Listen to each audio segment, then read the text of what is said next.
र साथीहरू फाइनली हाम्रो मम्मी र कान्छा भाइ पनि आइपुगेको छ।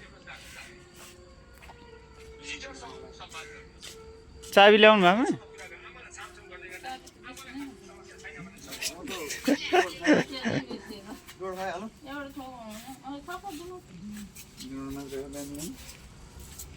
के नास्ता चिसो जाडो भएर ज्याकेट लगाएर आज चिसो खाने लगाइ फाइनल चाबी आइपुग्यो। ओपनिङ भइसकेको छ। यतापट्टि पनि देखाउँछु, दुईवटा रुमहरू छन्। यो चाहिँ हाम्रो ब्याक साइडमा भनेको ढोका हो। भ्यू आहा क्या दामी आएको छ भने वाउ तिराज मगर हुँदा हुन्छ। वाउ